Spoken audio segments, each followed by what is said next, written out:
Bueno, algunos habrán visto ya los libros en la mesa.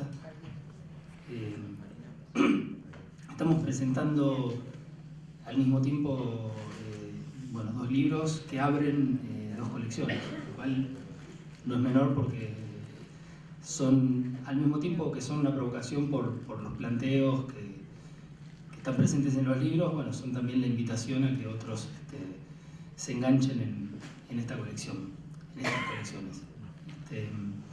La idea, simplemente voy a decir cuál es la idea del funcionamiento. Vamos a hacer cada uno una mínima, ¿no?, exposición o comentario, y después la idea es que ustedes intervengan también y que formulen algunos planteos y preguntas, y que bueno, el cuerpo mayor del desarrollo del encuentro pase por ese lugar del intercambio. El invitado, que es Claudio Lozano, está estacionando. Evidentemente no tiene chofer,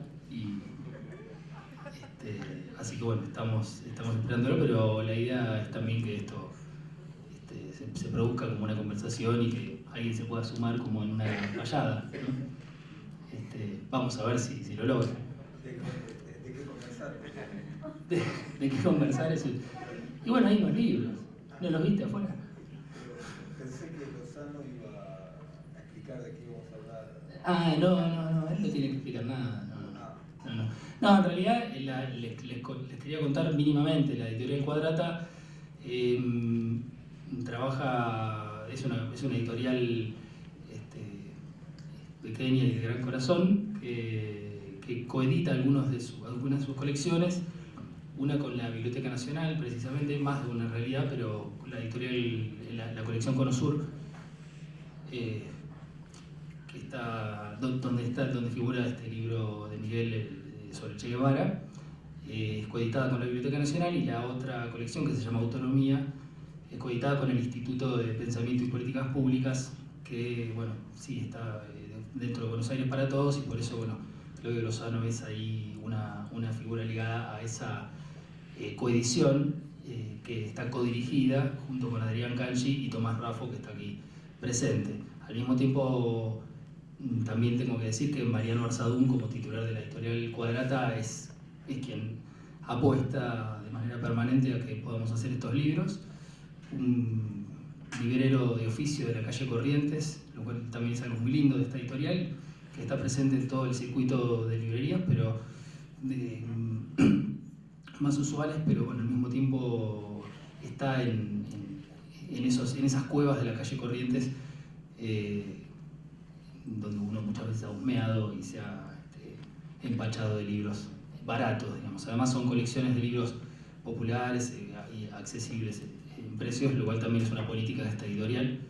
Así que bueno, de vuelta yo agradezco a Mariano Arzadún que no llegó, y bueno, y Claudio también ha sido generoso con el instituto en sumarse a la coedición de una de las colecciones.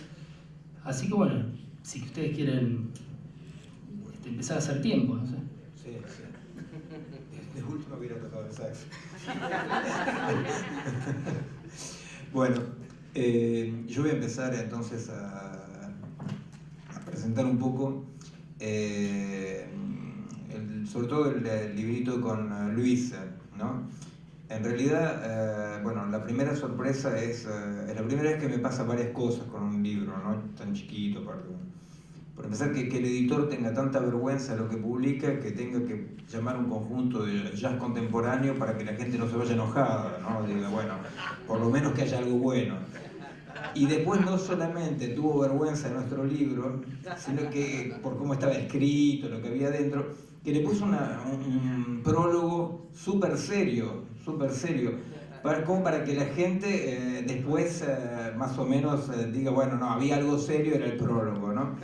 Bueno, entonces yo voy a presentar esta cosa, este artefacto un poco, no sé, efectivamente podemos hablar también eventualmente del otro libro sobre el Che, pero que se articula con este. Yo voy a explicar un poco por qué le propuse a Luis Mattini, que era mi patrón, yo trabajaba en la empresa que él tenía con Santucho,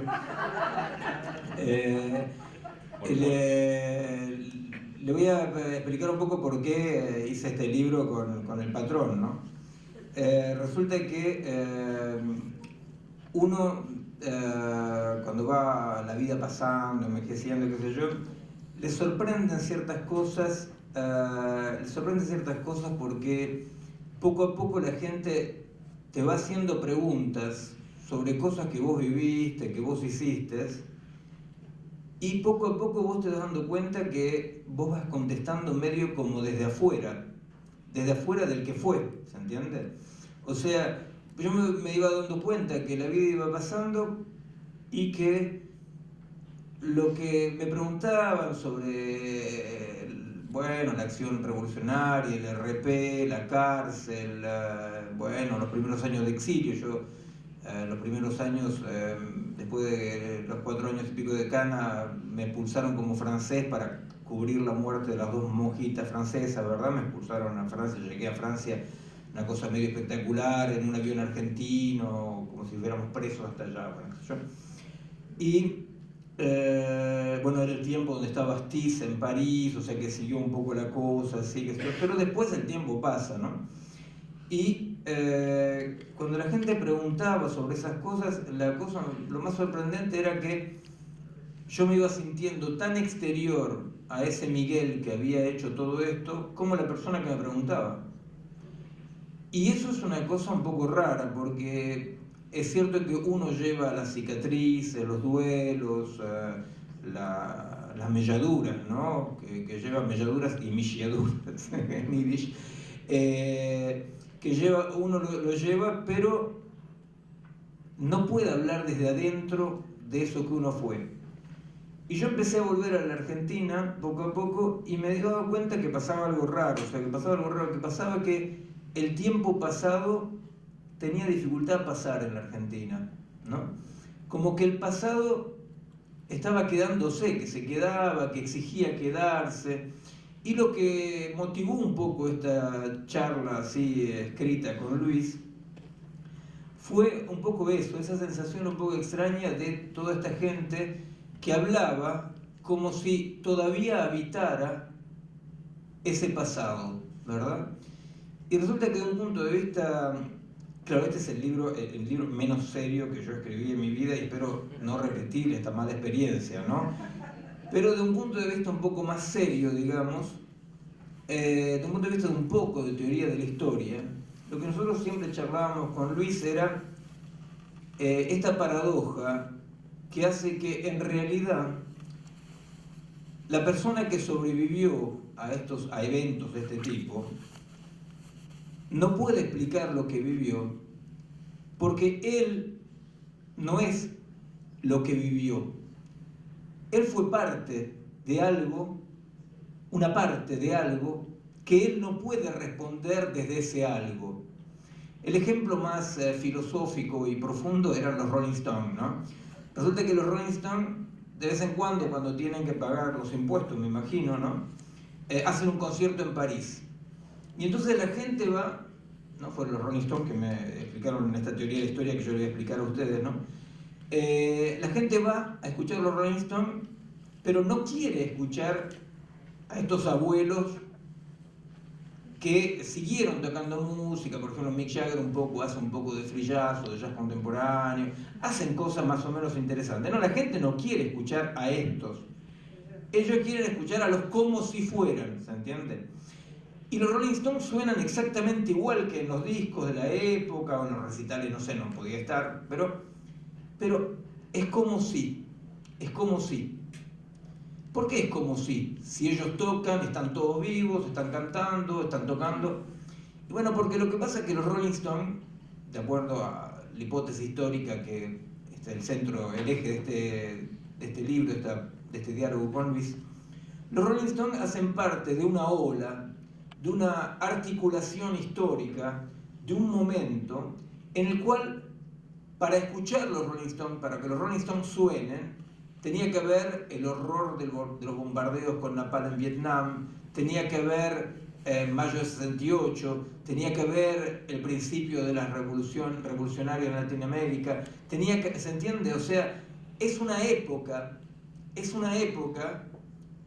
que contextualiza un sonido, y si alguien le dice a Mick Jagger, pero ¿cómo fue?, él no puede contestar. Y no solamente no puede contestar, sino que la pregunta más loca para el que protagonizó algo es que él, si es honesto realmente, no sabe cómo fue. No sabe cómo fue, porque lo que fue una participación. Lo que pasa, claro, es que el mundo se transformó mucho con la ideología del individualismo, esta idea del neoliberalismo que dice la sociedad no existe, hay solamente individuos, ¿verdad? Entonces, atrapados en eso, los ex Rolling Stones o los ex guerrilleros o los ex lo que sea, tratan de explicar cosas y de hablar. Y entonces, volviendo a la Argentina, así yendo y volviendo, ¿no?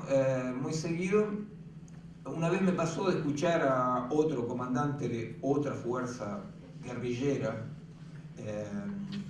pero amiga de vez en cuando, que hablaba desde ahí, que hablaba, la sensación que uno tenía era como que él estaba hablando, pero que todavía estaba en la cosa, y medio era un poco raro, porque la sensación era como que se había puesto el uniforme, ellos se ponían el uniforme, y que medio como que los botones, viste, se le estaban por reventar los botones, ¿no? Yo decía, gordito, no te pongas nervioso, se va a reventar el botón. Y lo de Marx va a ser peor, no es que va a ser la segunda vez, va a ser una comedia de Almodóvar, ¿no? Y el gordito decía, si no queríamos que haya muerto, no había que hacer la revolución o cosas por el estilo. O sea que él, ningún problema, hubo muertos, está bien que se haya muerto. Bueno, entonces nosotros lo que tratamos de hacer con Luis es decir, acá está pasando algo raro, hay gente que está abusando de que en un momento de su vida hizo algo. Hay gente que está abusando de eso. Y nosotros no queríamos abusar de eso, para nada. Nosotros decíamos, el que fue para seguir siendo, tiene que volver a tirar los dados. Tiene que volver a lanzar los dados. Y acá había muchos que pretendían que un solo lanzamiento de dados ya era suficiente. Y como dice el famoso poema, ningún lanzamiento de dados va a abolir el azar. El azar sigue y la vida sigue. Y ni Luis ni yo no teníamos ganas de jugar a los combatientes de cartón que andan hablando a troche y moche, legitimándose de algo que, porque exageradamente utilizado, hacía que uno mienta. ¿Se entiende? Cuando uno cuenta su pasado para rentabilizar el pasado, no basta que factualmente lo que uno cuenta haya sido así, para no mentir. ¿Se entiende? Mismo si factualmente lo que uno contó es así, si yo cuento los operativos donde uno estuvo, si yo cuento la cárcel, si yo cuento, o peor, ¿no? Si uno cuenta la tortura, esas cosas que dan un poder, ¿no? O sea, terrible, ¿no? Porque el otro no tiene más que aplastarse, si vos contás eso. Si yo cuento eso, hago una cosa fantástica, que es que hago que lo que realmente fue, porque yo lo cuento así, contextualmente se transforma en mentira. Bueno, nosotros quisimos sacudirnos las pulgas con Luis y entonces escribimos esta payada, ¿no? Donde yo me dirijo a él porque, bueno, es cierto que yo tengo una fuerte amistad con Luis, le perdono todos los errores permanentes que cometió como comandante, me parece que tendría que estar en el libro de récord de errores, pero como amigo es un amigazo. Y lo que tiene como cualidad Luis es que Luis nunca, jamás, desde el día siguiente que se sacó el comandatato, nunca rentabilizó su pasado. Él siempre buscó y siempre tiró los dados. No se trata de saber cómo salieron los dados, a veces bien, a veces mal. Pero Luis, para mí, efectivamente, mi amistad con Luis, que como toda amistad puede ser o una especie de cofradía de malhechores, ¿no? Donde ustedes saben, en general las amistades son nos perdonamos nuestras canallerías juntos, ¿no? O puede ser basada sobre una cierta admiración, decir yo admiro a mi amigo. Y yo en serio admiro a mi amigo porque es cierto que para él todo en este postmodernité fashion, todo le abría las puertas para que él cartonee. Y Luis nunca cartoneó. Luis lanzó los dados y lanzó los dados. Y entonces yo quería charlar de eso con él y usamos este método, ¿verdad? Bueno, después ya verán, o sea, una vez que superan el prólogo horrible, ustedes ya verán un poco de qué es lo que charlamos un poco con Luis. Hay cosas un poco cómicas, efectivamente, porque es cierto que yo estaba en la cárcel del Chaco, lo cual era muy poco cómico, ¿no? Pero estábamos en la cárcel del Chaco, el Chaco, ¿saben? Bueno, era el pabellón de la pesada del rock and roll, donde, bueno, Margarita Belén, todo ese horror, ¿no? Y estábamos muy mal, y totalmente aislados, qué sé yo, ¿no? Bueno, había el obispo Marosi que venía de vez en cuando, ¿no? O sea, yo, bueno, con lo cual me transformé en un judío muy católico, ¿no? Comía todas las hostias que el que me daba, ¿no? Y en un momento dado, en ese aislamiento total, muere de Santucho, ¿no? Y esa noticia sí nos la dan. Hubo dos noticias que nos dieron. Nos dieron la noticia de la muerte de Santucho y nos pusieron altoparlantes para que escuchemos esta porquería del Mundial con la cual los compañeros gritaban gol con los guardianes. Bueno, eso es otro tema ya, ¿no? Bueno. Pero desde que tuvimos la noticia de la muerte de Santucho, hola, ¿qué tal? De que tuvieron la noticia de la muerte de Santucho, la verdad que fue un bajón total, porque vos estás preso de hace muchos años, torturado ahí, sacaban a la gente para llevarla al cuartel de al lado, volvían vacíos, ¿verdad? O sea, el horror, ¿no? El horror. La verdad que la muerte de Santucho fue para nosotros, y pienso que para los compañeros de la organización hermana de vez en cuando, también fue un golpe muy duro, Y entonces lo que pasó con Luis es que un día, gracias a nuestros inteligentísimos servicios de inteligencia, nos enteramos del nombre de quién era el sucesor. Y entonces llegó el nombre Mattini. Y entonces ahí de repente nosotros dijimos, bueno, mirá, ya está. Acá hay uno que sabe por dónde hay que ir, acá hay alguien que nos va a dirigir. Y de repente, lo único que no pensamos, y que es la base del principio del diálogo con Luis, lo único que no pensamos es que el único que no sabía absolutamente para nada por dónde seguir era Luis Mattini.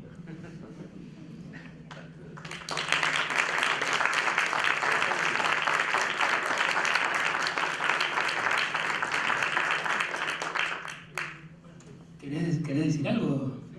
Bueno, no, Claudio lo conocen, así que, mira, le dan una boleta. No, en realidad es un mensaje mafioso, son boletas. No, otra cosa que me olvidé también de agradecer a la figura de Horacio González, que siempre encarna una generosidad que sostiene con su cuerpo, y la verdad que esto muchos lo deben saber, porque le ha dicho que sí a muchos.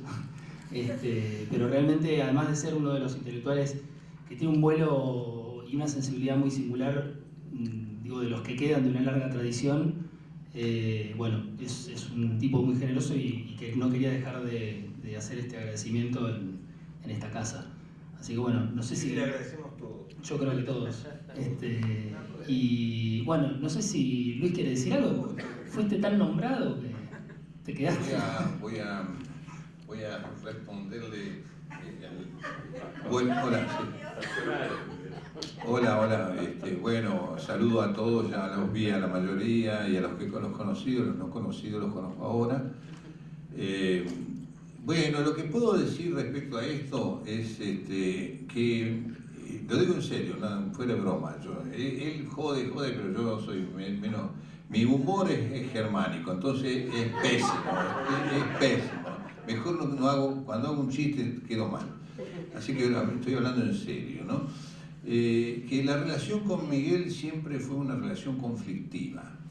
En los primeros tiempos, sobre todo, fue conflictiva, porque cuando en realidad tendría que hacer casi un análisis psicológico, pero bueno, no me da para eso mi propia formación, en el sentido de que cuando yo lo contacté a él, cuando nos contactamos, como cuenta ahí en el libro, que me lo octavicaron en París, yo estaba en París y me lo octavicaron, el señor Pelado me lo octavicó, bueno, ya estábamos en la interna, y cuando lo conocí acá en Buenos Aires, que nos conocimos y empezó a hablar, qué sé yo, a mí una cantidad de cosas que decía Miguel me chocaron muy fuerte, porque Miguel bajó todos los héroes que teníamos de un ondazo. Pero yo era un tipo que me pasé la vida bajando héroes. Lo que pasa es que como estaba en las funciones que estaba, no me atreví a bajar los héroes que teníamos y menos a mí mismo, como para decirlo de alguna manera. Entonces me empezó a hablar primero de, bueno, no vamos a hacer regionalismo, pero lo que pasa es que cada vez que él me decía algo, yo sentía, por fin, a alguien que dice lo que yo sentí durante los 10 años que milité en el PRT, pero algo que yo no podía decir. No voy a decir, bueno, por ejemplo, hablar del proletariado santiagueño era ridículo, no había un obrero en Santiago del Estero. Y bueno, me explico esas cosas de interior Buenos Aires, que yo las sufrí durante los 10 años, siendo que yo nunca fui porteño, y peor todavía, yo me consideraba no porteño. Yo soy nacido en Zárate, en la provincia de Buenos Aires, pero para los santiagueños eso yo era porteño. Entonces usaba la corbatita, bueno, todas esas cosas. Y entonces, pero Miguel metía el dedo fuerte en esas cosas que parecían anecdóticas, pero tenían que ver con la lectura de la realidad. Y entonces cuando él dice, ahí por ejemplo, bueno, nosotros sentimos que habemos papa, estaba Luis, dice, y lo que dice, el único que sabía que no sabía era Luis, y es cierto, yo cuando le respondo acá en la payada, le digo que es cierto, la verdad es que si había alguien que no sabía lo que había que hacer era yo. Y hoy un amigote que leyó el libro me dice, no podés hacerte así el modesto. No es ninguna modestia, me explico, no lo digo como falsa modestia, realmente yo me encontré con semejante responsabilidad reemplazando a un hombre como Santucho, y realmente no sabía muy bien qué había que hacer. Bueno, en realidad era crear, improvisar, me la pasé improvisando. Pero en esa improvisación, me parece que la enseñanza que tratamos de volcar en el libro, en esa improvisación yo me di cuenta que tampoco Santucho había sabido qué hacer, y tampoco Robespierre, es decir, que los revolucionarios no saben lo que hay que hacer, no es que se sepa lo que hay que hacer, ¿no? Una revolución es una gigantesca improvisación, se vive improvisando todos los días, y por supuesto que yo viví después de la derrota, cuando realmente el PRT se disolvió y estaba recorriendo el país haciendo charlas sobre la época, yo entonces viví con una especie de culpa, para decirlo así, tomo la palabra prestada del psicoanálisis, de no haber resuelto bien los problemas. En realidad nadie los resolvió, en realidad la pelea que tuve con las otras tampoco tuvieron razón. Y entonces ¿cómo me conquistó acá el caballero? Cuando dice, y a mí yo los vi a Luis y lo encontré a Luis y descubrí que era un sartreano. Me dijo algo que yo sentí toda mi vida, pero nunca me atreví. Yo nunca, ya lo he confesado públicamente varias veces. Por supuesto que yo estudié a Hegel, todo lo que dice Marx, lo que dice, me rompía tratando de entender a ese alemán, seguir, y había algo que siempre me rozaba. Me acuerdo que los cursos que dábamos me rozaba, ¿no? Me rozaba, bueno, con las preguntas de época. Y por supuesto porque yo lo que sí sentí, que yo era un sartreano, que yo era existencialista, Y ahí incluso en el libro menciono una cosa que, bueno, habrá alguno de mi época acá. Yo me acuerdo, siempre fui un tanguero, que esa era otra diferencia. Él era un rockero y yo era un tanguero, ¿no? Bien tanguero. Y más, yo consideraba el rock esa cosa de infiltración extranjera. En aquella época, ¿no? Hay que ser franco para decirlo, que los prejuicios de época, era una época que tenía una cantidad de prejuicios, hoy hay otros prejuicios, pero para nosotros ese tipo de cosas. Yo cuando tenía 15 años me acuerdo que teníamos la teoría de que el accidente de Gardel en Medellín lo provocó Broadway porque, bueno, ese tipo de cosas así, pavadas que se decían. Y por supuesto el rock era la continuación del jazz. El jazz para mí en aquella época era la infantería de marina invadiendo todos los lugares. Años después entendí que no era así, pero yo hablo francamente, ¿no? ¿Cómo fue? Entonces, nunca me atreví, me acuerdo porque había un tango que cantaba Echagüe con Juan D'Arienzo, que decía che existencialista. Ninguno acuerda la letra, pero es un tango terrible, es un tango fascista. Directamente para la letra es fascista. Dice que los existencialistas que vienen a hacerse los que... Bueno, es un rescate del machismo más asqueroso, peor que... Debe ser uno de los peores tangos de la historia del tango. Claro, frente a eso yo rescato otros tangos, ¿no? Y entonces cuando Miguel me dijo existencialista, que ya lo venía bien sintiendo, yo, claro, por supuesto, yo tengo una actitud ante la vida existencialista. Yo de ahí adopté un concepto de un compañero nuestro, que por ahí debe andar, si no está por ahí sentado que no valga, que yo finalmente lo he resumido así. En realidad yo soy un existencialista resignadamente marxista. O sea, que usé el marxismo como un instrumento, y sigo defendiendo el marxismo como un instrumento eficaz para analizar, pero espiritualmente, emocionalmente, yo creo que sí, que es una manera de ver la vida. Y eso fue lo que me hizo hacer la payada. Entonces, claro, él me pone a mí, y recién es una exposición de exposición de él, para el que no leyó el libro, parece que el libro fuera mi biografía. Pero bueno, vamos a ver qué dicen los demás.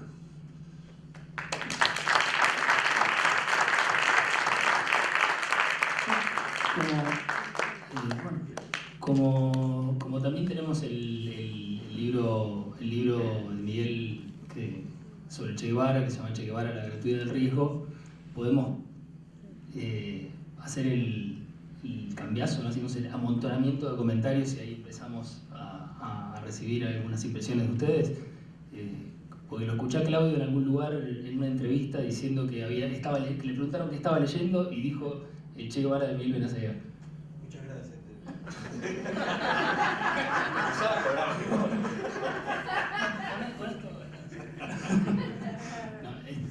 Bueno, no sé si querés decir algo. Sí, muy simple, perdón por la tardanza, tenía media hora atrasado el celular, por eso llegué a esta hora. Y la verdad que yo estaba leyendo, era cierto, estaba leyendo ese libro porque me lo había pasado Ariel, y la verdad que terminé de leer ese para venir acá, no leí el otro, así que del otro no puedo hablar tanto, puedo hablar algo de este. Y la verdad que en eso que recién comentabas cuando decías que el que no sabía era él, nada, en realidad no lo estabas bajando de un pedestal porque estaba en el mejor lugar posible de acuerdo a la reflexión que vos proponés en el libro La gratuidad del riesgo que nos plantea Miguel, ¿no? Es un libro donde la recuperación del pensamiento del Che es la oportunidad para poner en tensión y para cuestionar en profundidad el dogmatismo de izquierda, el marxismo vulgar, plantear el fracaso de la experiencia del socialismo real. Hay una descripción bastante precisa, ¿no?, de las atrocidades que la razón de Estado y que la vigencia de un régimen binario de pensamiento permitieron que en todo caso se cometieran. Atrocidades que implicaron bajo la supuesta o el supuesto monopolio de la emancipación llegar al extremo, por lo menos acá, de terminar defendiendo o justificando la dictadura de Videla aún en un contexto donde había hasta compañeras y compañeros desaparecidos de la propia estructura del Partido Comunista acá en Argentina. Y me parece que, bueno, en el texto lo que se hace es colocar el carácter disruptivo del pensamiento y del accionar del Che, describiéndolo como un ariete muy importante en el cuestionamiento a toda esa organización del pensamiento del marxismo vulgar y de subordinación a la experiencia de la Unión Soviética. Pero además, incluso en el texto, hasta también hay un reconocimiento del modo en que la matriz del pensamiento de izquierda dominante había podido incluso capturar algunas de las cuestiones más relevantes de la propuesta del Che, ¿no?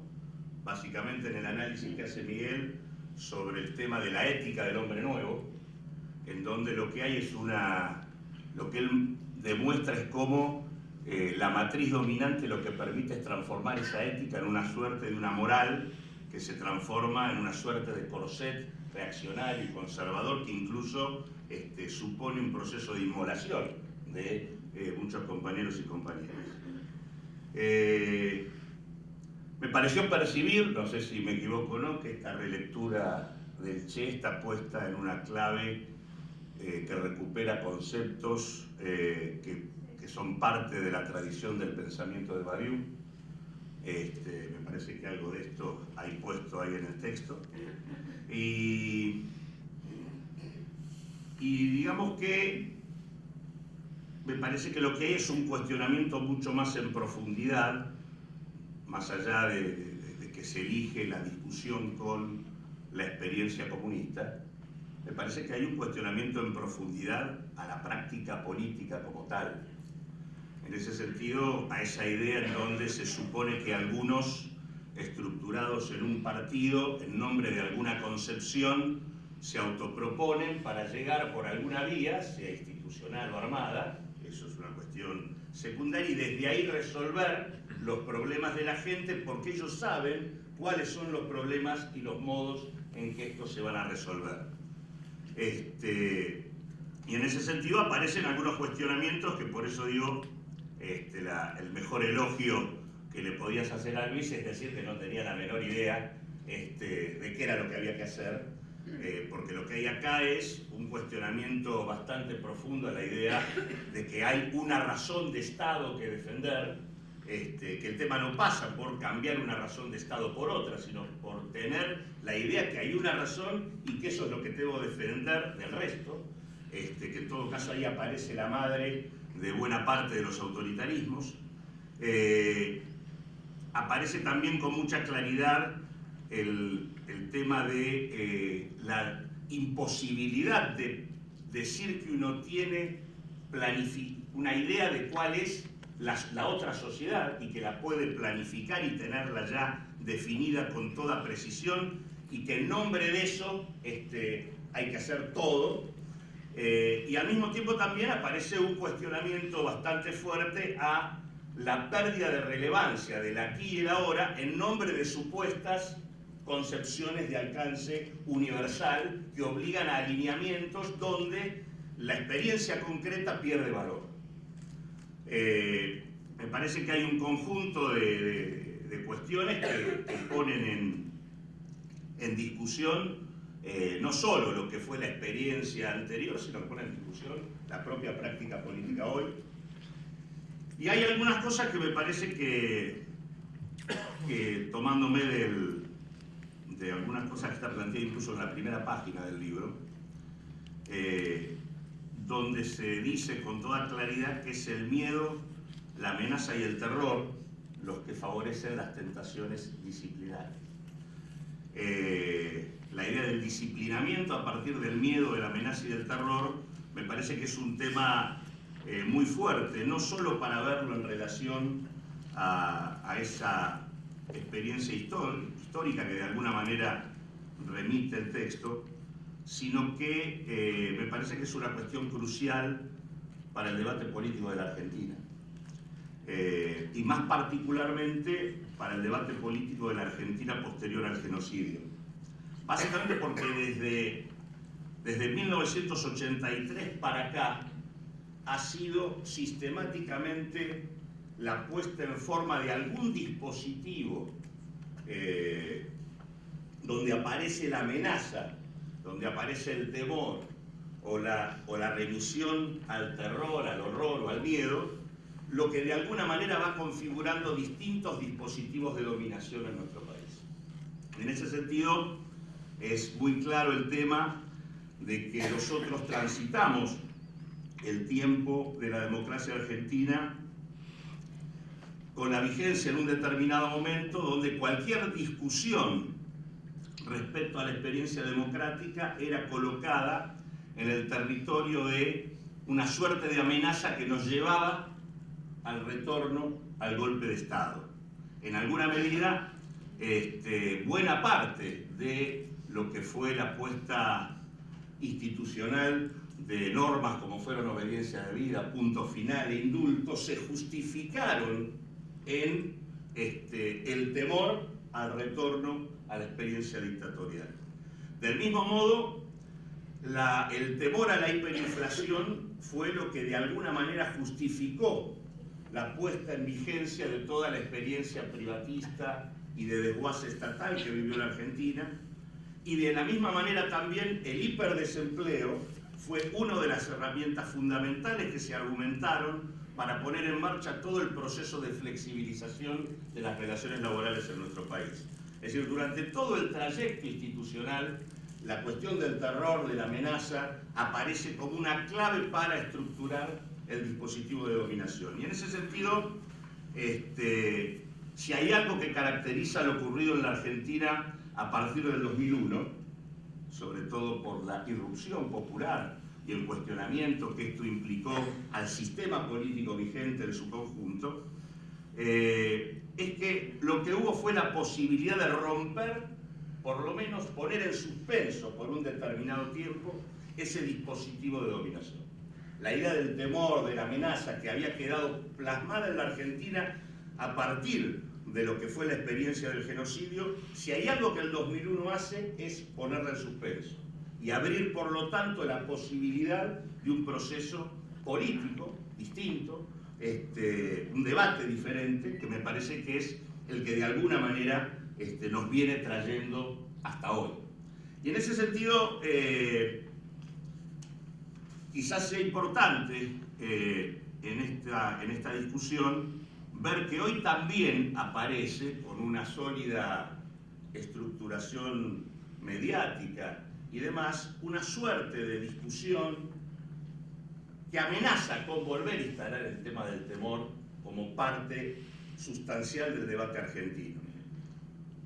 Hay como una especie de discusión oficialismo-oposición, en donde de un lado aparece el planteo de que cualquier discusión sobre el presente puede implicar el retorno al pasado noventista o a la experiencia del horror social del 2001. Y desde el otro lado, desde el lado opositor, aparece una asimilación absolutamente inadecuada de que lo que hoy se vive es una dictadura y que frente a esto hay que defender la república, incluso asociándose a experiencias del pasado. Dicho de otro modo, hay un planteo que por un lado eterniza el presente, es decir, es el presente porque si no retrocedemos, y del otro lado hay un planteo que dice esto es lo que no es, para blanquear el retorno de cuestiones que ya fracasaron. Me parece que ese dispositivo, en ambos casos, mete otra vez por la ventana la cuestión del temor, la cuestión del disciplinamiento, y mete una situación que tiende o que pretende formatear comportamientos conservadores en nuestro país. Me parece que en este marco, ¿no?, con estas dicotomías que entiendo tienen una fortaleza mediática sumamente importante y que están atravesando el debate político de la Argentina actual, me parece que uno puede ahí recuperar esa frase del Che, en el sentido de que problematizar el presente es construir el futuro. El Che decía, el presente es lucha, el futuro es nuestro. Y me parece que en ese sentido, la idea de problematizar el presente supone tratar de pensarlo y supone asumir que la tarea política, que no se circunscribe exclusivamente a la contienda electoral, que esta es solo una parte, tiene que ver con estar en capacidad de dar la discusión en todos los territorios, que tiene que ver con la apelación permanente al protagonismo de la comunidad y a la posibilidad de creación de una experiencia institucional. Desde este lugar me parece que es posible transitar esta idea de la incertidumbre, esta idea de la improvisación, esta idea de que esa nueva sociedad más justa que uno quiere no está ya predefinida, sino que es una construcción colectiva. Se puede incluso decir, a pesar de que vos ya no lo decís en el texto, se puede decir hasta la victoria siempre. Siempre y cuando uno quiera o uno crea que la victoria no es una sociedad supuestamente cristalizada, sino que la victoria es la posibilidad de transitar un camino y un proceso de discusión popular permanente. Muy interesante el trabajo. ¿Sí?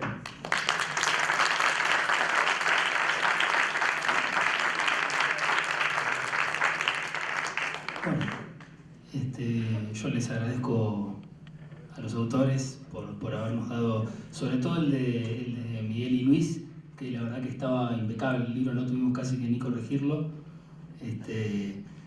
pero por eso escribimos un prólogo como para vengarnos un poco, pero que es un prólogo de la colección, así que digo, no es solo para el libro. Y la idea es que bueno, puedan participar con algunas impresiones sobre lo que se ha dicho y bueno, y ver qué pasa. No sé si podemos intentarlo así a capela y si no... Diga vos.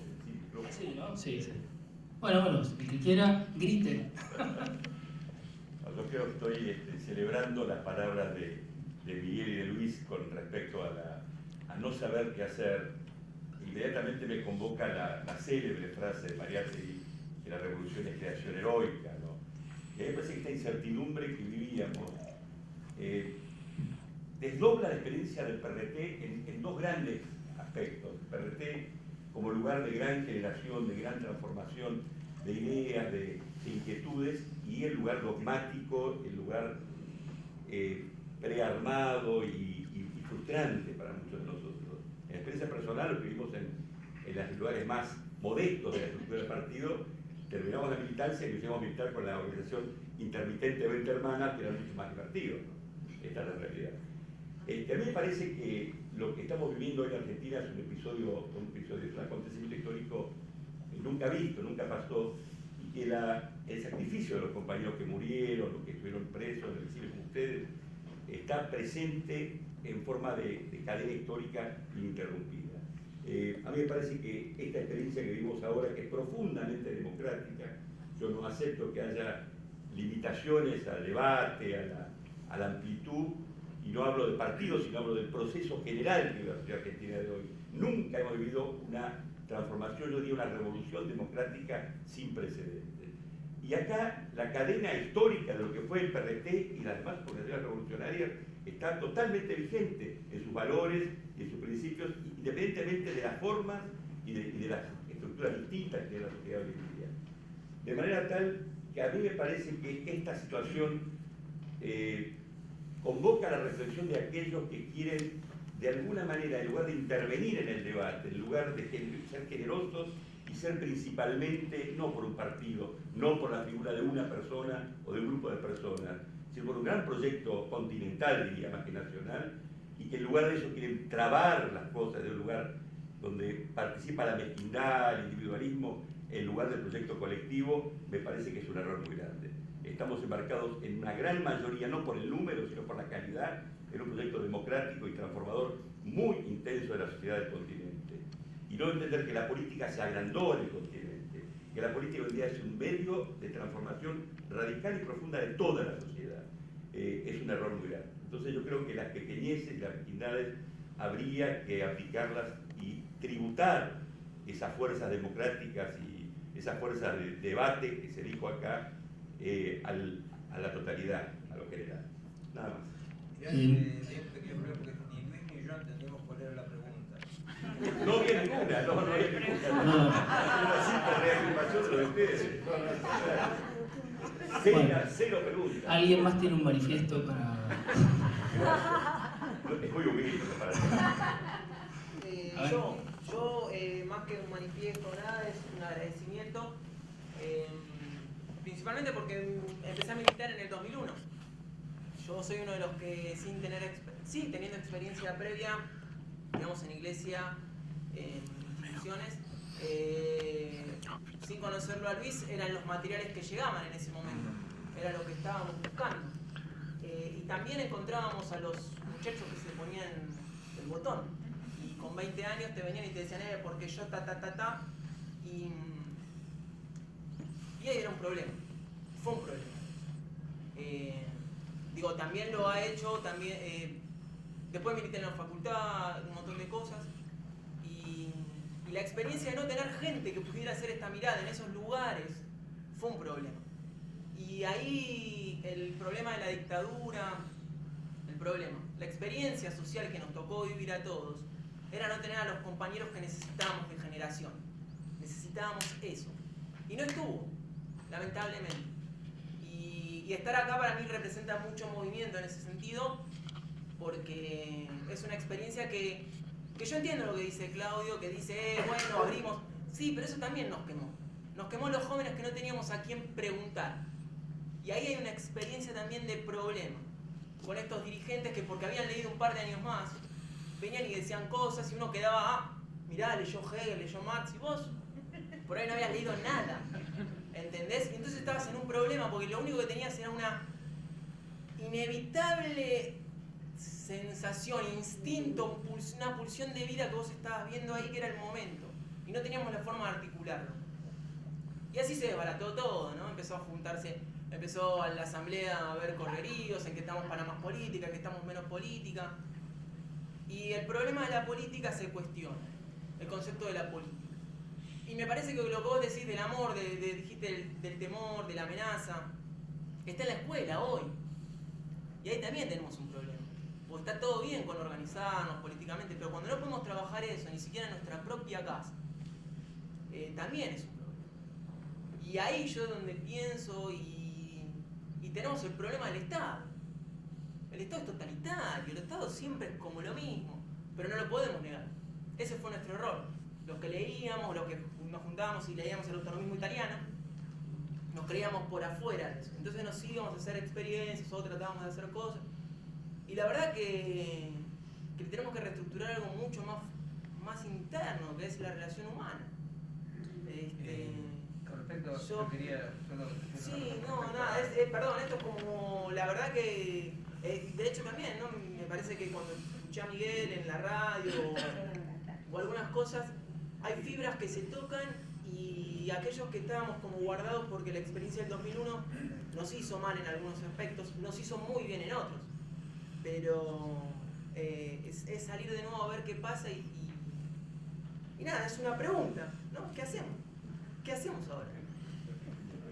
No te voy a contestar. No, claro. Quería decir simplemente que una de las razones por las cuales hicimos este pequeño trabajo es justamente una relación que lo que hacía mención antes, ¿no? Una relación generacional que nos parece un poco bloqueada, porque efectivamente yo vengo cuando estudiaba medicina, estaba con los grupos de David Cooper, de la psiquiatría, etc.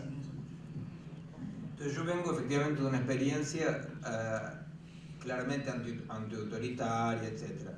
Pero nuestra generación, que protestaba tanto contra el autoritarismo, contra esto y lo otro, tuvo todas las posibilidades del mundo de vivir hasta la muerte, pero de vivir hasta la muerte nuestra juventud.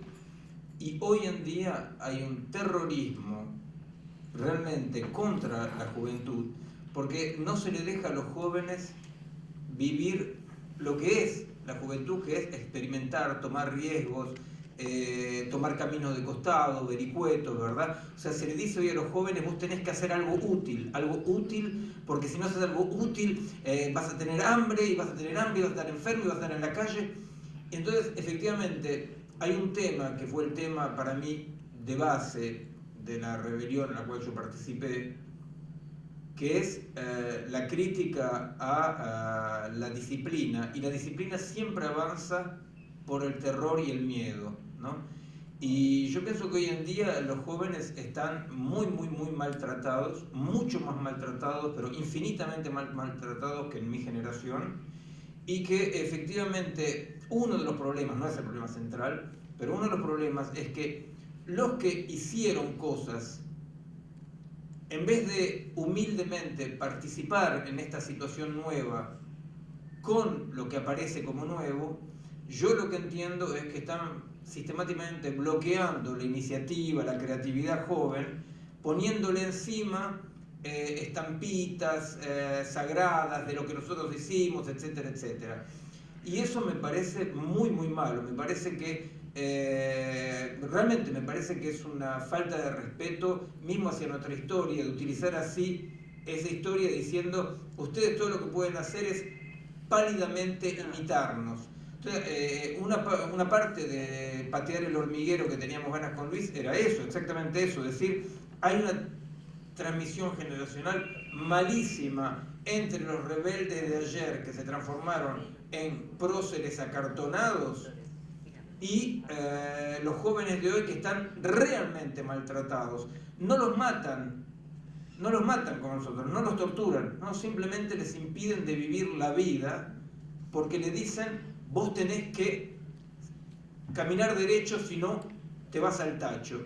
Y eso es realmente un problema enorme. Nosotros queríamos realmente criticar eso, queríamos criticar esa brutalidad, esa brutalidad que, donde la gente se pone así como cartones, ¿no? Y los jóvenes están apretados por eso. En Francia pasa exactamente lo mismo, y eso que en mayo de 68, bueno, quemaron 3 coches y uno fue por casualidad, hubo un muerto en un accidente de tránsito. Igual los franchutes que hicieron el famoso mayo 68 se transformaron en estatuas acartonadas que aplastan sistemáticamente a todo lo que venga porque ustedes no saben. Y bueno, justamente que no sepan es lo que les da todavía vida. Y a mí me parecía que nosotros, en nuestra experiencia, teníamos que efectivamente sí hacer participar, que es lo que yo hago en Francia, que es lo que hago acá, etc.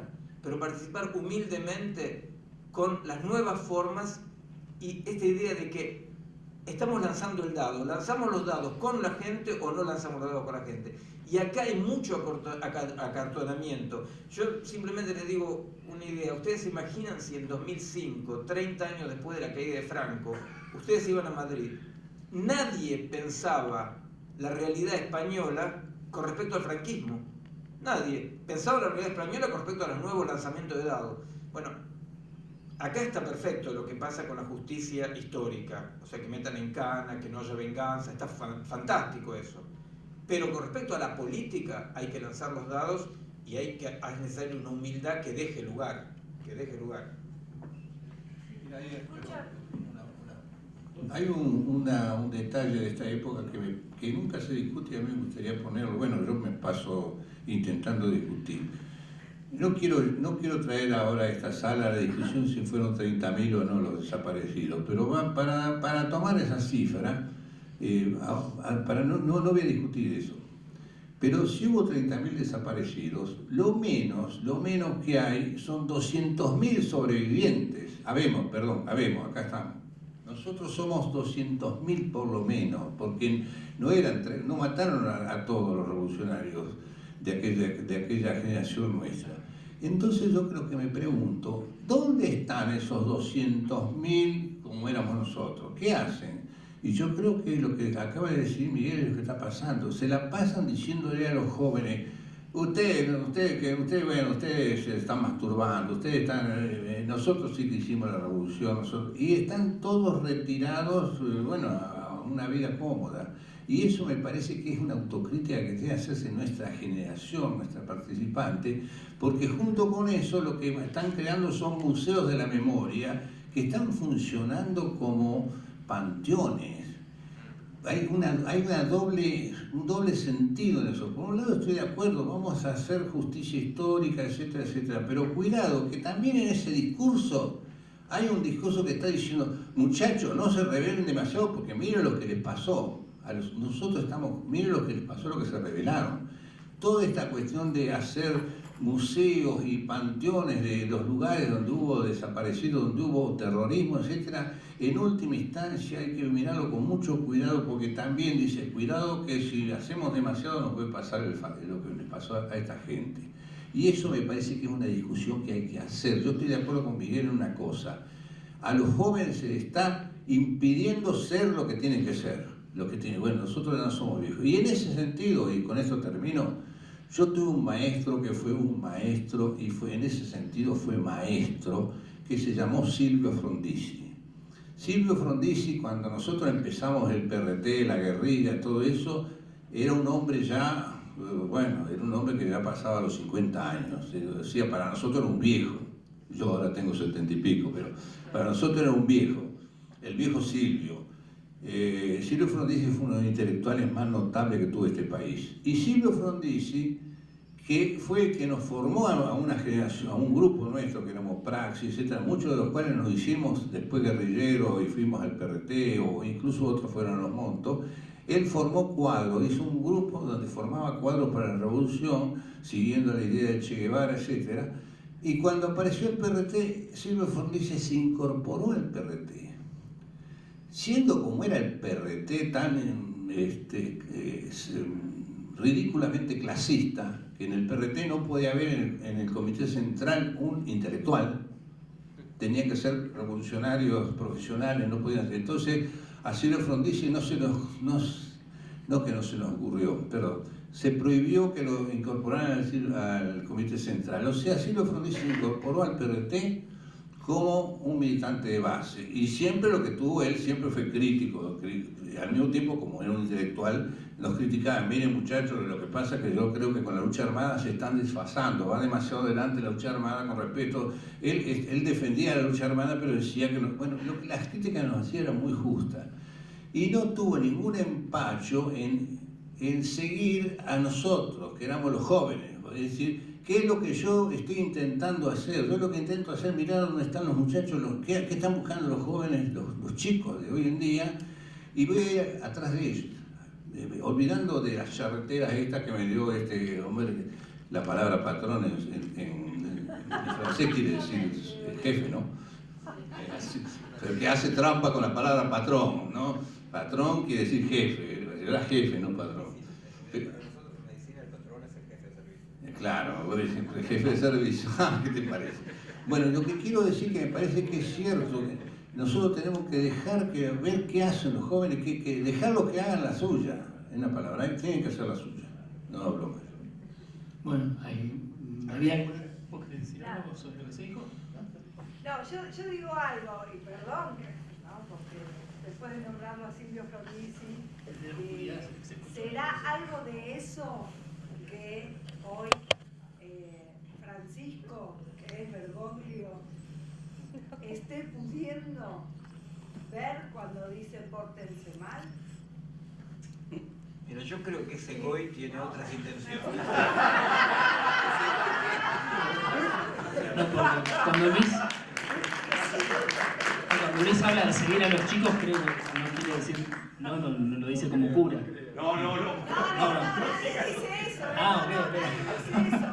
No, esto que vos decías de cómo socialmente, ¿no? Que se le está dejando a la juventud, ¿no? Este lugar de, justamente, ante todo, el no fracaso, el miedo como patrón, como disciplinamiento, ¿sí? Miedo a todos los fracasos, ¿sí? Tenés ahí a uno, ¿no? Porque llama la atención la resonancia, ¿no? En este otro lado también. Dice que nos hacemos todos los sopas, ¿viste? Nadie quiere. Que contente por tu cuenta. No, yo te puedo contestar una cosa respecto a eso.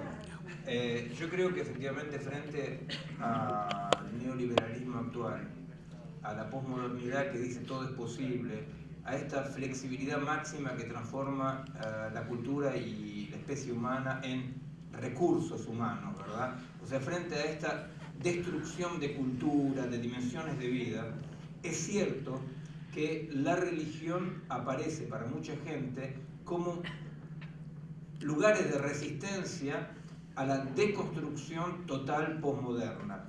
Eso en Francia, por ejemplo, aunque es muy difícil para comprender para la izquierda, o sea, bueno, hay que comprenderlo, son de izquierda, es muy difícil comprender para la izquierda que los jóvenes árabes, humillados generación después de generación y torturados sus padres, sus abuelos, el hecho de ponerse el velo, el hecho de acercarse al Islam, es un acto de resistencia contra el neoliberalismo y un acto anti-posmoderno. Yo creo que efectivamente el Bergoglio, yo creo que Bergoglio un poco representa esto, pero porque todas las religiones hoy aparecen de manera exagerada o justamente de manera múltiple, conflictual, pero también las sectas aparecen como lugares que resisten a esta extrema flexibilización que destruye toda territorialización de la vida, ¿verdad? Entonces, pero bueno, yo ahí en Francia, por supuesto, trabajo mucho con los jóvenes musulmanes de Francia, en un diálogo que es muy difícil desde la izquierda, porque la izquierda francesa es muy racionalista y muy anticlerical y son creyentes en la laicidad, son fanáticos creyentes de la laicidad. Pero es cierto que sí, hay algo de ese lado en la búsqueda de espiritualidad que yo interpreto como una tentativa más o menos interesante, depende de los lugares, por resistir a este todo es posible califón y Biblia de la posmodernidad, ¿no? Quisiera hacer una sola cosa sobre esto. A mí me parece que tomando lo que vos decís, ciertamente el tema de lo trascendente, la religiosidad, aparece como un refugio frente a la amenaza y a la deconstrucción que supone el neoliberalismo y demás.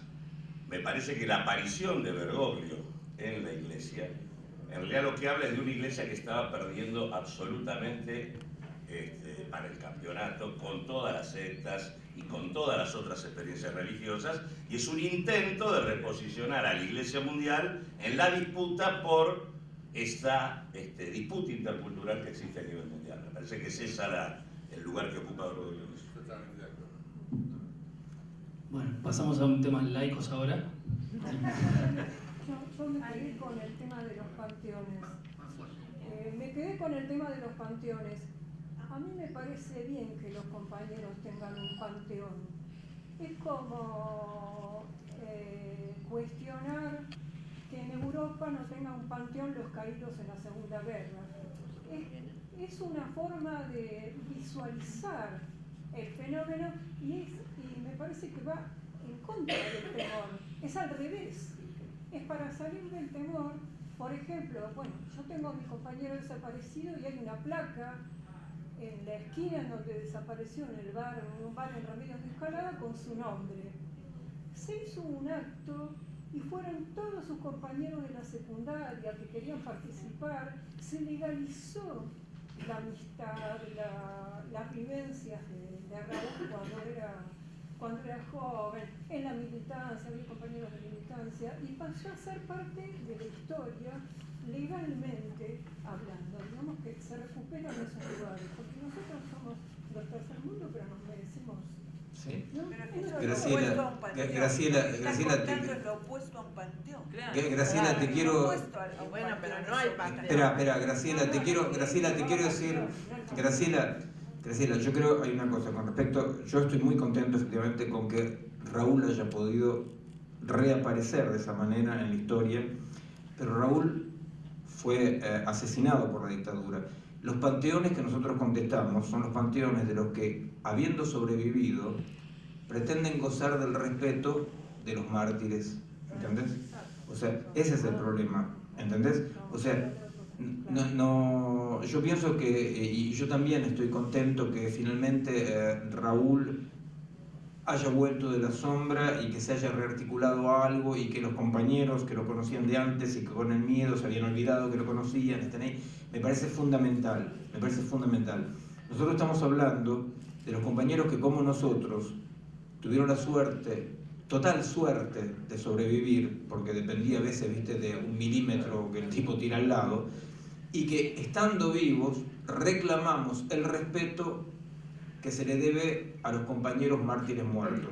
Eso es lo que nosotros estamos contestando. En ningún momento contestamos el hecho del respeto, el recuerdo, la existencia como mella, como traza histórica de los compañeros. En ningún momento. Lo que estamos contestando es esta abusiva apropiación de honores que no merecemos los que sobrevivimos, ¿no? Hace poco una chica que no estaba de acuerdo conmigo me escribió en un mail que ella respetaba mucho a los luchadores de la época, que ella realmente los admiraba, pero que lamentablemente los que habían sobrevivido eran toda una manga de quebrados. Bueno, tampoco hay que ir hasta ahí, ¿no? ¿Había alguien levantó la mano? Sí. Sobre esto solo, antes de... Me parece que en esta discusión también hay una disputa, ¿no? Y que depende, cada uno juega ahí de determinada manera. Una cosa es legalizar lo que fue la validez de una experiencia que disputó la transformación de la sociedad. Y otra cosa es fijar el horror. Son dos cuestiones distintas. Una, digamos, aporta al proceso de reconstitución de la salud de la sociedad y consecuentemente favorece, digamos, el seguir profundizando una experiencia de discusión de los cambios que necesitamos. Otro, en realidad lo que hace es tener una función claramente conservadora y reaccionaria. Pero me parece que esa disputa está permanentemente puesta cuando discutimos esta cuestión, ¿no? ¿Quién había...? Hagamos. Yo también vivo afuera hace varias décadas ya, y ahora volviendo aquí veo estas cosas que pasan con respecto a la violencia. El caso de esta señora Píparo, hace una semana otra mujer embarazada recibió un tiro en el vientre, en una verdulería, y todo lo que pasa así, casi cotidianamente, a este nivel, ¿no? Y me pregunto qué lugar tiene, yo diría, la pérdida de la moral, en alguna manera, ¿no? Es un caso, como decir, no son casos aislados, esto. Son cosas que pasan prácticamente todos los días, que en nuestra época no pasaban. Había una violencia terrible, pero este tipo de cosas no sucedían, ¿no? No pasa tampoco todos los días. Con respecto a lo que vos decís, yo quería aprovechar para decir algo, ¿no? Una de las consecuencias obscenas de ponerse en el lugar del prócer, los sobrevivientes, una de las consecuencias es que lamentablemente en este país, en muchas comisarías se sigue torturando, pero la tortura al pibe chorro no es una tortura digna, no es una tortura heroica, entonces no pasa nada. A mí me parece que cada vez que nosotros nos ponemos en el lugar del prócer, estamos faltándole el respeto al pibe chorro que se le tortura todos los días. Hay una violencia que es una violencia poco reivindicable. Ayer hablaba con un compañero que quiero mucho y hablamos de la diferencia de estar psiquiatrizado o de estar preso político. Y bueno, hay este sufrimiento del psiquiatrizado, hay el sufrimiento del que está en la calle, está el sufrimiento del que torturan porque es pibe chorro. Y entonces el problema de mantener esta especie de idolatría de hubo héroes aquí, claro, le quita legitimidad a toda lucha contra el horror que hoy existe y que es enorme, y que es un error grosero como esta época. Es una época de una grosería total. Y bueno, es un horror así. O sea, hay que tener mucho cuidado, ¿se entiende? Porque sí, a mí me torturaron en Coordinación Federal, acá nomás no muy lejos, pero el problema no es que a mí me torturaron, el problema es que la tortura sigue y que el problema es que el pibe que están torturando ahora seguramente en alguna comisaría por ahí, él no va a poder dentro de unos años venir acá a hablar y ser respetado, ¿se entiende? Entonces, eso, Más o menos. esperemos que pueda, pero por el momento... Cualquiera hoy en día puede venir y denunciar si fue torturado o no, sin miedo de que se vengan a matar. Sí, pero lo siguen torturando igual. Sí, pero lo siguen torturando igual. Sí, O sea, pero se puede protestar. sí, pero ese Tiene miedo es de hablar. ese es el chiste posmoderno. El chiste posmoderno es que pueden denunciar todo lo que quieran y se sigue torturando. De todos los colores. El chiste posmoderno es ese, o sea, es uno de los temas que yo traté en un libro que saqué acá en Eudeva, donde hay toda una parte sobre la tortura, en la diferencia entre la tortura en la época de los años 70 y hoy.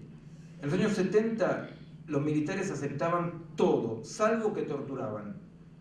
Hoy en día ellos aceptan Nada. inclusive que torturan. Y a nadie le importa un pito mundialmente, Guantánamo, la tortura oficializada. Hace 30 años, 40 años, ningún yanqui aceptaba que en ninguna base se torturaba.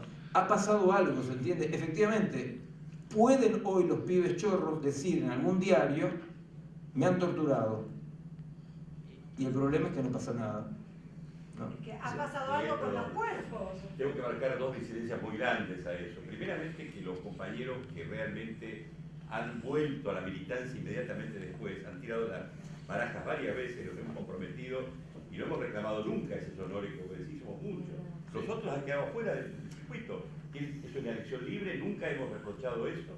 Así que esto yo no me acuerdo que ha pasado acá en Argentina, un reciclado muy concreto de la militancia que para acá y antes también. La segunda cuestión es que en esta misma sala, que hace unas pocas semanas, hemos asistido a un congreso internacional de torturas que convocó gran parte de los ministerios públicos del Estado actual. Y por primera vez en mi vida en un Estado se hace cargo, probablemente con dificultades, con tareas inconclusas, insuficientes, de las propias torturas que hoy en día ocurren en sus propias agencias policiales. Un tema realmente inédito para mí, seguramente es insuficiente, no tengo ninguna duda.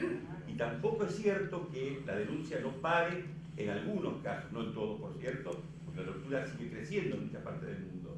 Pero sí es cierto que la denuncia y los mecanismos de denuncia que se han intercambiado acá entre funcionarios, militantes de derechos humanos, generan cada vez más redes de protección a ese pibe chorro que además hoy en día tiene voces tan importantes como creo que La Poderosa, una revista villera muy importante que llega a amplios sectores populares. Entonces yo creo que están pasando cosas desde la política buena, no de la politiquería chiquita, importantes, insuficientes por cierto, pero importantes. Quiero reivindicar estas cosas. A mí me parece que, tomando el tema en sí, la frase que dice, no está mal no saber qué hacer, creo que hay una cosa que viene previa, que me parece que entra al debate lo que estamos discutiendo acá, que no saber qué hacer supone que algo hay que hacer, pero no se sabe qué es lo que hay que hacer. Y al mismo tiempo, supone que alguien puede dirigirnos, y esto es lo que en todo caso se planteó con claridad, que eso no hay nadie iluminado que nos pueda decir. Pero me parece que sí está previo el hecho de estar en una situación y saber que algo hay que hacer, pero no saber qué hacer. Y en ese marco, yo agradezco otra vez estar a Ariel Penici, la segunda posibilidad de preguntarte a vos, Miguel, diría, en esta situación de la Argentina, porque me parece que se está colando en el debate acá, respecto a, ¿hay que hacer algo en esta Argentina? ¿O en realidad esta Argentina es el saldo acumulado de esfuerzos militantes, de historias, entre ellos la historia del PRT, los mártires y demás, y hemos llegado al punto máximo, y esto es acumulado, o en realidad todavía está vigente la pregunta de algo hay que hacer? Acá se hizo un manifiesto respecto que, digamos, a mi modo de ver, nada hay que hacer salvo lo que transcurra como está. Yo ese manifiesto no lo comparto y mi pregunta hacia vos sería, sí. ¿qué posición? Te voy a decir lo que yo pienso con respecto a eso. Por empezar, la posición que nosotros tenemos, Luis y yo, absolutamente de acuerdo, es que el PRT fue una opción más en un momento donde lo fundamental fue que mucha gente buscó qué hacer, ¿no? O sea, no reivindicamos en absoluto una centralidad, o sea, lo ponemos totalmente, como se decía humildemente, changuito, como decían los tucumanos, insoportables. lo ponemos dentro de una nebulosa, ¿verdad? El perreteo, o sea, no, en ningún momento estamos acá diciendo, bueno. Ahora, con respecto a eso, la respuesta es una respuesta un poco bien concreta. Estamos en un mundo en el cual el espacio para hacer se reduce para los pueblos y para los grupos que quieren actuar, porque cada vez más aparecen los individuos serializados, solos frente a la televisión, totalmente impotentes y llenos de miedo, y enfrente macroorganismos, macroestructuras, que van dejando cada vez menos espacio para esa posibilidad de hacer. En Chipre, en Grecia, en España, esa es la experiencia. Individuos indignados. Yo, en Francia, cuando me hablan de la indignación y todo eso, yo la verdad que me parece que es un sentimiento como para carta de electores a la nación, ¿viste? Estoy indignado.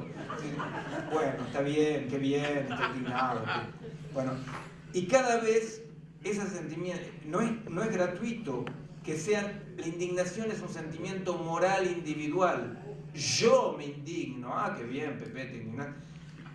Y enfrente máquinas, superestructuras, donde la gente que participa son elementos de la superestructura y que nadie decide nada, es lo que dicen en Davos, ¿no? Los jefes del mundo dicen, no somos jefes de nada nosotros somos instrumentos y no sabemos cómo desviar la cosa. Entonces, el problema de qué hacer es las posibilidades de hacer. Entonces, cada vez hay más individuos aplastados y macroorganismos. Este espacio que queda en el medio es un espacio que, si solamente defendemos lo que queda, el combate está perdido. Hay que poder inventar nuevas formas de acción. Esas formas de acción se encuentran con un momento histórico muy particular, el fin de la modernidad, el fin del humanismo, el fin de una etapa donde la voluntad podía decidir, y hay que inventar otras formas de alianza con la naturaleza, alianzas con... hay que inventar otros mecanismos de acción, otros colectivos. Ese es el desafío. ¿Cuáles son los nuevos colectivos que puedan tener capacidad de acción? No es que los viejos colectivos, los viejos sujetos, para decirlo así con una palabra medio tonta, que los viejos sujetos se hayan equivocado. Es que hay un ciclo histórico que se agota, ¿no? Estoy hablando de la modernidad, ¿no? De la vida. No, de la vida. De la vida, de todo. Hay un ciclo histórico que se agota y lo que fue sujeto, lo que sirvió para actuar, hoy es una pregunta. ¿Cómo se actúa hoy? ¿Entendés? Es una verdadera pregunta. ¿Cómo se actúa hoy? ¿Cuáles son los mecanismos de acción? ¿Cómo hay que aliarse? ¿Cómo hay que organizarse? Es cierto que todas las búsquedas de redes, la búsqueda... ¿Ves? O sea, son búsquedas absolutamente necesarias, múltiples y conflictuales, pero tu pregunta es, a mi parecer, la pregunta central. ¿Qué margen de acción, efectivamente, queda? ¿Y quién puede actuar? Yo personalmente creo que guardar las viejas estructuras es la peor de las posibilidades. Hay que inventar nuevas formas de actuar que, como decíamos antes, algunos creen encontrarla en espiritualidades, otros no, en redes, otros, pero hay que encontrar esa nueva alianza. Para decirlo en una frase medio consigna, si durante mucho tiempo el dispositivo era el hombre hace la historia, el neoliberalismo dice el hombre no tiene nada que ver con la historia, tiene que aguantársela. Nuestra pregunta es, ¿qué puede hacer el hombre en la historia? ¿Verdad? O sea, el hombre exilado de la historia, que miraba la naturaleza enfrente y el mundo enfrente, terminó. El neoliberalismo dice, fue un error querer actuar. Nosotros tenemos que decir, el hombre no hace la historia. Pero ojo, nuestra pregunta es, ¿qué puede hacer el hombre en la historia? En ese sentido hay un exilio que terminó, el exilio cartesiano del hombre enfrente de la naturaleza y del mundo. ¿Algún amigo? Sí. Decía, el hecho de que en muchos lugares, bueno, estamos acá, no tener miedo. Es un cambio. Eso se multiplica, se cuestiona. La gente ya no es pasiva y piensa y habla y cuestiona. Quiere decir que es un cambio que se está dando y no es que sea ya el temor, como cuando yo iba hace 20 años al Partido Socialista, que este señor daba clases también allá y había que ver qué pasaba a las salidas, si esperaban o no esperaban. Y es distinto. Ahora hablamos en todas las partes y se pueden manifestar las ideas. Es un progreso eso. Sí, claro que es un progreso. ¿Entiendes a dónde? Es un progreso, lo que pasa es que ese progreso, por supuesto que la gente que hoy habla de dictadura, en general son gente que cuando había realmente una dictadura no se animaban ni a pensar que esto era una dictadura, no sea cosa que alguien le lea el pensamiento, ¿verdad? Entonces, efectivamente, es un progreso que esto evidentemente no sea una dictadura al punto que haya diarios, televisiones, revistas que se la pasan diciendo que es una dictadura. Gracias a Clarín nosotros tenemos la prueba concreta que esto no es una dictadura. Porque si esto fue una dictadura, y Clarín efectivamente no, de hecho cuando fue una dictadura, Clarín, salvo el día que el ER-22, en una acción muy cómica y muy interesante, secuestró, ¿te acordás, Graciela, no? Secuestró a la directora del Clarín y sacaron un número especial, ER-22 de Clarín. Bueno, fue el único día que... una acción divertida. Por eso nunca me arrepentí, disculpame, de haberme ido durante un tiempo con el ER-22. Después volví, pero...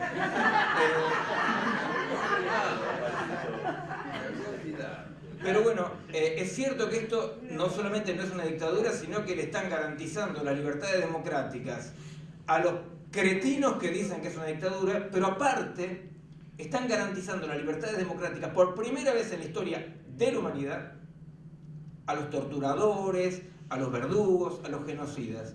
Es fantástico, es cierto, pero los problemas que se presentan necesitan un protagonismo múltiple y conflictual hasta lograr inventar cosas nuevas, ¿no?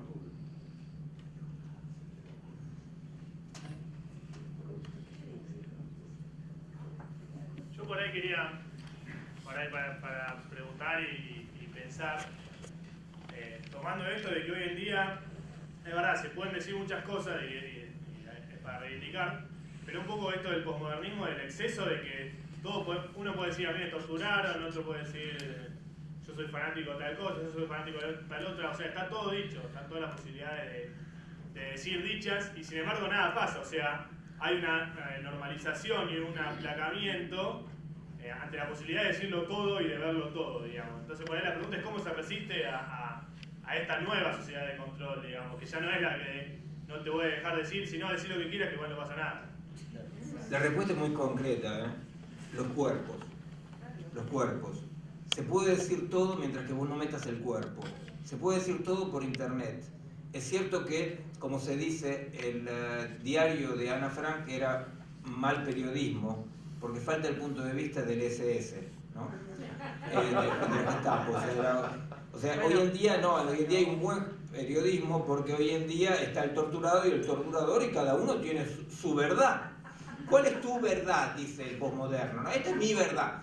Nosotros, yo por suerte tengo una actividad científica de esas así donde, bueno, hay cosas concretas, manzanas que se caen cuando Newton mira, ¿no? Ese tipo de cosas. Esta posmodernidad es un agnosticismo, un oscurantismo total. Pero ¿qué es lo que puede romper esto? Lo único que puede romper eso es dejarse de opinar y actuar. Hay que actuar. En Francia, el grupo al cual yo pertenezco, es un grupo que, por ejemplo, está ligado con todos los márgenes, ¿no? O sea, digamos que David Cooper sigue vivo con nosotros, ¿no? Y entonces, por eso, por ejemplo, trabajamos mucho con los gitanos. A nosotros, por supuesto, como decía, bueno, nos importa un pito que los gitanos roben o no roban, mientras que no me robe a mí, ¿no? Pero lo que no podemos aceptar es que haya pogrom organizado por la policía y con los vecinos atrás contra los gitanos. Es lo que está pasando hoy en Francia. Bueno, ¿qué hicimos nosotros? Nosotros tenemos un laboratorio social en una banlieue, afuera de París, y fuimos a resistir a esto, metimos a los gitanos en nuestra sede, y, o sea, hay una pelea que no puede ser solamente lo que se dice el clic compromiso, ¿se entiende? Clic compromiso, ¿no? O sea, tenemos 10 millones de clic compromiso y a los gitanos lo siguen haciendo posta, ¿verdad? Acá la respuesta es esa. La virtualización, el magnífico mundo de la comunicación es el camino de la impotencia. Hay solamente acción local, concreta, con cuerpos que cuestionan cuerpos. Bueno, pero los gitanos igual nos robaron un montón de cosas, ¿no?